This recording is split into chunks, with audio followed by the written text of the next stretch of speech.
Let's see.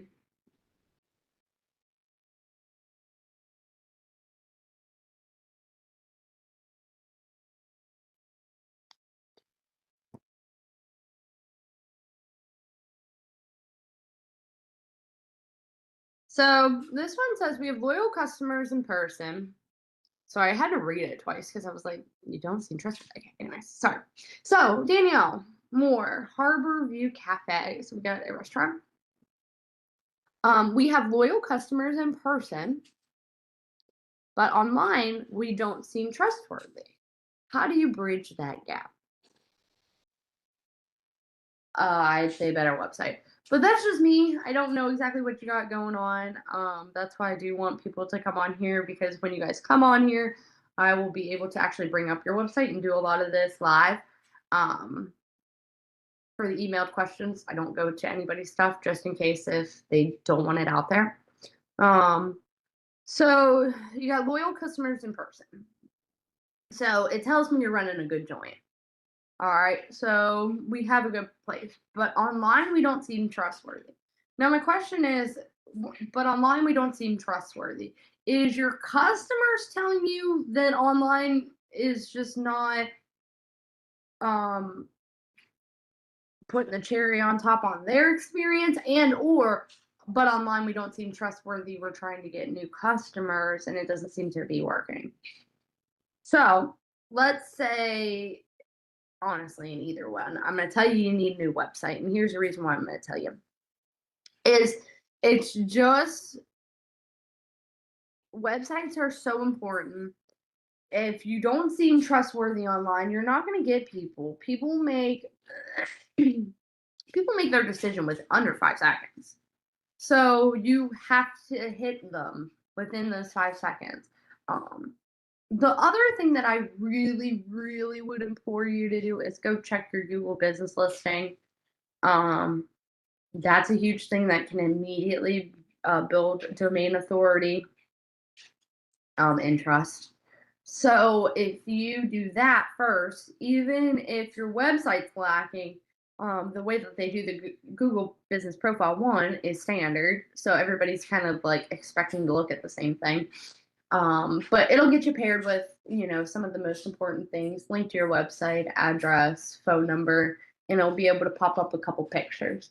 So if you're not in the place where you can get a full website done, but you're kind of looking for the in between part, I would definitely try to work on your Google business profile and getting that up and running.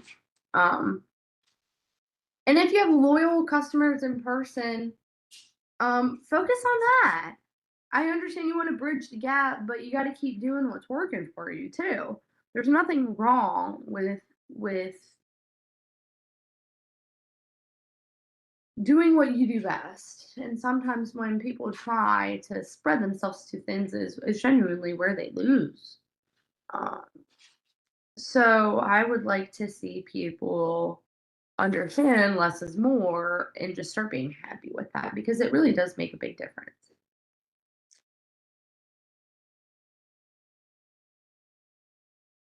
Oh, I like this one because it goes in with the last one.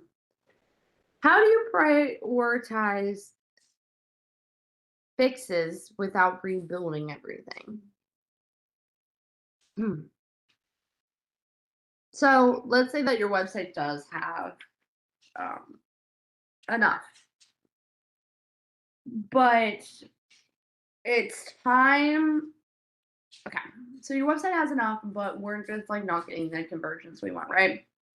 That's what I'm putting out here. Okay. So we're prioritizing fixes without rebuilding everything because we're trying to achieve something. So again, what are we trying to achieve? Are we trying to achieve longer visitor times? So we want them to be on the page longer. Do we want them to click faster? Do we want them to click through more pages? What are we trying to do? So let's say that we're trying to get people to stay longer. So if you were trying to stay longer, um, if you're trying to get people to stay longer, what I would do is I would prioritize your information section, and in your information section, um, go through and put in you are a financial. Put in financial reports. You know what I mean? So when you're putting in those financial reports and then you start getting people to stay longer, then you move to the next thing that you want to rebuild. So what I would do is kind of lay out your goals again on what you're trying to achieve and then make your changes phased with what your goals are and give them a little time in between. If you switch too many things at once, depending on if you're established business, you definitely don't want people to have to relearn everything. But if you are a new business, you definitely have a little bit more room to like push more than not to start because people aren't used to using your website yet. So that's what I would tell you. How do you prioritize your fixes without rebuilding everything? Make them goal oriented and do them in phases.